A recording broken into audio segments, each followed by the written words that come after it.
ಬಾಂಗ್ಲಾದೇಶದಲ್ಲಿ ಹಿಂದೂಗಳ ಮೇಲಿನ ಕೊಲೆ, ಸುಲಿಗೆ, ಅತ್ಯಾಚಾರ ಹಾಗೂ ದೇವಸ್ಥಾನಗಳನ್ನು ಭಗ್ನಗೊಳಿಸಿದ ದೌರ್ಜನ್ಯವನ್ನು ಖಂಡಿಸಿ ವಿಶ್ವ ಹಿಂದೂ ಪರಿಷತ್ ಹಾಗೂ ಸಂಘ ಪರಿವಾರದವರ ನೇತೃತ್ವದಲ್ಲಿ ಭಟ್ಕಳದಲ್ಲಿ ಪ್ರತಿಭಟನಾ ಮೆರವಣಿಗೆ ನಡೆಸಿ ಸಹಾಯಕ ಆಯುಕ್ತರಿಗೆ ಮನವಿ ಸಲ್ಲಿಸಲಾಯಿತು.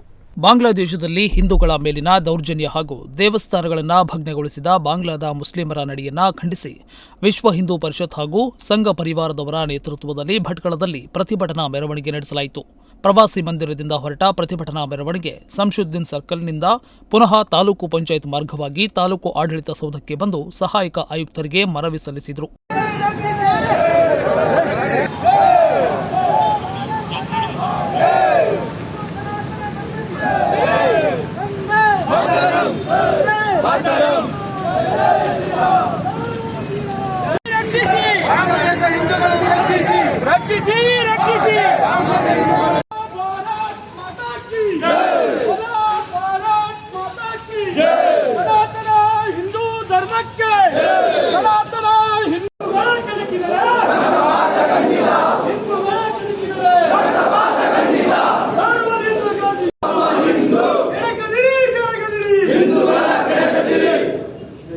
बोलो भारत माता की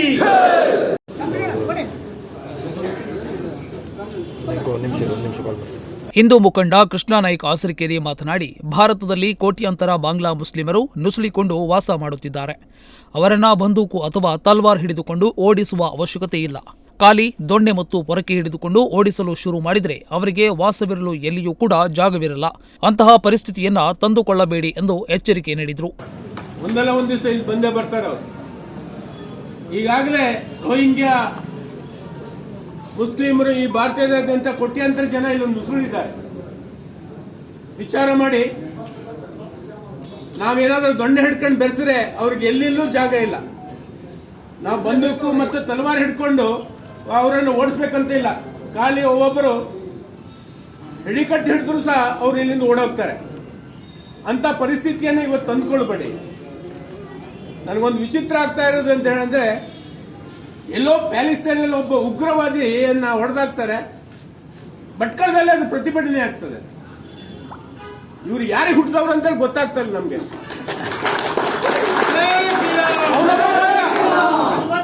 ಅವನೊಬ್ಬ ಗುಂಡ, ಅವನ್ ಸತ್ತವಾಗ ಇವರ ಮನಸ್ಸು ಕಲ್ಲಾಗಿರ್ತದೆ. ಇವತ್ತು ಅಂತ ನರಮೇಧ ನಡೀತಾ ಇದೆ, ಯಾರ ಬಾಯಿನೂ ಓಪನ್ ಆಗ್ತಾ ಇಲ್ಲ. ಎಲ್ಲಿದ್ದಾನೆ ಪ್ರಕಾಶ್ ರೈ, ಎಲ್ಲಿದ್ದಾನೆ ಅವ ಭಗವಾನ್, ಎಲ್ಲಿದ್ದಾನೆ ಅವ ನಿಜ ಗುಣಾನಂದ ಸ್ವಾಮಿ, ಎಲ್ಲಿ ಏನಾಗಿದೆ ನಿಮ್ಮ ಬಾಯಿಗೆ? ಬಾಯಿ ಬಿಚ್ಚಿರಿ. ಇವತ್ತು ನೀವು ಬಾಯಿ ಬಿಚ್ಚಿದ್ರೆ ನಿಮ್ಮ ನಾಲಿಗೆಯನ್ನು ಕತ್ತರಿಸಬೇಕಾಗ್ತದೆ ಮುಂದಿನ ದಿವಸದಲ್ಲಿ. ನಂತರ ಮಾತನಾಡಿದ ಶಿವಾನಿ ಶಾಂತರಾಮ್, ಮಹಿಳೆಯರಿಗೆ ತುಂಬಾ ಸಂಯಮ ಶಕ್ತಿಯನ್ನ ದೇವರು ನೀಡಿದ್ದಾನೆ. ಆದರೆ ಮಹಿಳೆಗೆ ಶಾಂತ ಸ್ವರೂಪವಾಗಿಯೂ ಇರಬಹುದು. ಹಾಗೆ ಎದುರಿಸಿ ನಿಂತಾಗ ಖಡ್ಗ ಹಿಡಿದು ಮುಂದೆ ಬರಬಹುದು ಎನ್ನುವುದಕ್ಕೆ ಸದ್ಯ ಬಾಂಗ್ಲಾದೇಶದ ಹಿಂದೂ ಮಹಿಳೆಯರು ಬೀದಿಗೆ ಇಳಿದಿರುವುದು ಉದಾಹರಣೆ ಆಗಿದ್ದಾರೆ ಎಂದು ಹೇಳಿದರು. ಮಹಿಳೆ ಅನ್ನೋರು ಮಹಾ ಇಳೆ ಅಂತ ಹೇಳ್ತಾರೆ. ಮಹಿಳೆಯರಿಗೆ ತುಂಬಾ ಸಂಯಮ ಶಕ್ತಿ ಎಲ್ಲಾ ದೇವರು ಕೊಟ್ಟಿದ್ದಾನೆ. ಆದ್ರೆ ಆ ದೇವಿ ಶಾಂತ ಸ್ವರೂಪಳಾಗಿ ಇರ್ಬೋದು, ಸೆಟೆದು ನಿಂತಾಗ ಕಾಳಿಯಂತೆ ಖಡ್ಗವನ್ನು ಹಿಡಿದುಕೊಂಡು ಮುಂದೆ ಬರ್ಬೋದು ಅನ್ನೋದಕ್ಕೆ ಈಗ ಬಾಂಗ್ಲಾದ ಮಹಿಳೆಯರು ಬೀದಿಗೆ ಇಳಿದಿದ್ದಾರಲ್ಲ, ಅದನ್ನ ನೋಡಿ ನಾವು ಕಲಿಬೇಕು. ನಾವು ಅನ್ಕೋಬಹುದು ಮಹಿಳೆಯರು ಮನೆಯಲ್ಲೇ ಕೂತ್ಕೊಂಡಿರ್ತಾರೆ, ಅಡಿಗೆ ಮಾಡ್ತಾರೆ, ಅವ್ರಿಗೇನು ಪ್ರಪಂಚ ಜ್ಞಾನ ಇಲ್ಲ ಅಂತ ಹೇಳಿ. ತಮ್ಮ ಮಕ್ಕಳ ರಕ್ಷಣೆಗೆ ಖಂಡಿತ ಕಟಿಬದ್ಧವಾಗಿ ಹಿಂದೂ ಹೆಣ್ಣು ಮಕ್ಕಳು ನಿಂತರು ಅಂತ ಹೇಳಿದ್ರೆ, ಜಿಹಾದಿ ಮನಸ್ಥಿತಿಯವರು ಇವರು ಯಾವ ರೀತಿ ಓಡಿ ಹೋಗ್ತಾರೆ ಅನ್ನೋದಕ್ಕೆ ಬಾಂಗ್ಲಾದ ಹಿಂದೂಗಳ ಸಾಕ್ಷಿ. ಅದೇ ರೀತಿ ನಮ್ಮ ಹಿಂದೂ ದೇಶದಲ್ಲಿ, ನಮ್ಮ ಭಾರತ ದೇಶದಲ್ಲಿ ಜಿಹಾದಿ ಮನಸ್ಥಿತಿಗಳು ಚಿಗುರ್ಕೊಳ್ತಾ ಇದ್ದಾವೆ. ಎಲ್ಲರೂ ಗಮನಿಸ್ತಾ ಇದ್ದಾರೆ. ಅಂತಾರಾಷ್ಟ್ರೀಯ ಮಟ್ಟದಲ್ಲಿ ಇರ್ಬೋದು, ಇಲ್ಲಿರುವ ಪ್ರತಿಯೊಬ್ಬರು ಗಮನಿಸ್ತಾ ಇದ್ದಾರೆ. ಎಚ್ಚೆತ್ತುಕೊಳ್ಳಿ. ನೀವು ಈ ದೇಶದ ಅನ್ನವನ್ನು ತಿಂದ್ಕೊಂಡಿದ್ದೀರಿ. ಈ ದೇಶದ ಪ್ರತಿಯೊಂದು ಲಾಭವನ್ನ ಸರ್ಕಾರ ಕೊಡುವಂಥದ್ದು ಇರ್ಬೋದು, ಯಾವುದೇ ಇರ್ಬೋದು, ನೀವು ಪಡಿತಾ ಇದ್ದೀರಿ. ಹಾಗಾಗಿ ಈ ದೇಶದ ಋಣವನ್ನು ತೀರಿಸುವ ಮನಸ್ಥಿತಿ ನಿಮ್ಮದಿರಲಿ. ನಂತರ ಮಾಜಿ ಸೈನಿಕ ಶ್ರೀಕಾಂತ್ ನಾಯ್ಕ ಮಾತನಾಡಿ, ಸದ್ಯ ಬಾಂಗ್ಲಾದೇಶದಲ್ಲಿ ಯಾವ ರೀತಿ ಮಾರಣಹೋಮ ನಡೆದಿದೆ ಎನ್ನುವುದು ನಮ್ಮ ಕಣ್ಣ ಮುಂದೆ ಇದೆ. ಆದರೆ ಎಷ್ಟೋ ಇಂತಹ ಘಟನೆಗಳನ್ನು ಇತಿಹಾಸದಲ್ಲಿ ಮುಚ್ಚಿ ಹಾಕಲಾಗಿದೆ. ಆದರೆ ಸಾಮಾಜಿಕ ಜಾಲತಾಣಗಳಿಂದಾಗಿ ಹಾಗೂ ನಮ್ಮಲ್ಲಿರುವ ಹಿಂದುತ್ವದ ಶಕ್ತಿಯಿಂದಾಗಿ ಇತಿಹಾಸ ಒಂದೊಂದಾಗಿ ಹೊರಬರುತ್ತಿದೆ ಎಂದು ಹೇಳಿದರು. ಯಾವ ರೀತಿ ಮಾರಣ ಹೋಮವನ್ನ ಅನುಭವಿಸಿದ್ದಾರೆ ಅನ್ನೋದು ನಮ್ಮ ಕಣ್ಣೆದುರುಗಡೆ ಇದೆ. ಎಷ್ಟೋ ಇತಿಹಾಸದಲ್ಲಿ ಅದನ್ನು ಮುಚ್ಚಾಕಲಾಗಿದೆ. ಆದ್ರೆ ಇವತ್ತು ಸಾಮಾಜಿಕ ಜಾಲತಾಣದಂತ ಹಾಗೂ ನಮ್ಮಲ್ಲಿರುವಂತಹ ಒಂದು ಹಿಂದುತ್ವದ ತಾಕತ್ನಲ್ಲಿ ಇವತ್ತು ಇತಿಹಾಸ ಒಂದೊಂದಾಗಿ ಹೊರಗೆ ಬರ್ತಾ ಇದೆ. ಇವತ್ತು ನಾವು ಹುಡುಕ್ಲಿಕ್ಕೆ ಹೋದ್ರೆ ಏನು ಮೊಘಲರು ಯಾವ ಪರಕೀಯರು ಬಂದು ನಮ್ಮ ಹಿಂದೂ ರಾಜರನ್ನಾಗಲಿ ಹಿಂದೂ ಮಹಿಳೆಯರನ್ನಾಗಲಿ ಅಂತ ದಿವಸಗಳಲ್ಲಿ ಒಂದು ಅವರನ್ನ ಮತಾಂತರ ಮಾಡದಂತ ಪ್ರಕರಣಗಳನ್ನ ಘಟನೆಗಳನ್ನ ನಾವು ಮೆಲ್ಕಾಕಬೇಕಾಗಿದೆ. ಈಗಲೂ ಸಹ ನಾವು ಅದನ್ನೆಲ್ಲ ಇಟ್ಕೊಂಡು ನಾವು ಬುದ್ಧಿ ಕಲಿದೇ ಇದ್ರೆ ಇವತ್ತು ಬಾಂಗ್ಲಾಗ ಆಗ್ತಿರುವಂತಹ ಹಿಂದೂಗಳಿಗೆ ಆಗುವಂತ ಪರಿಸ್ಥಿತಿ ಭಾರತದಲ್ಲೂ ನಮ್ಗೆ ಆಗುವುದರಲ್ಲಿ ಯಾವುದೇ ಸಂದೇಹ ಇಲ್ಲ.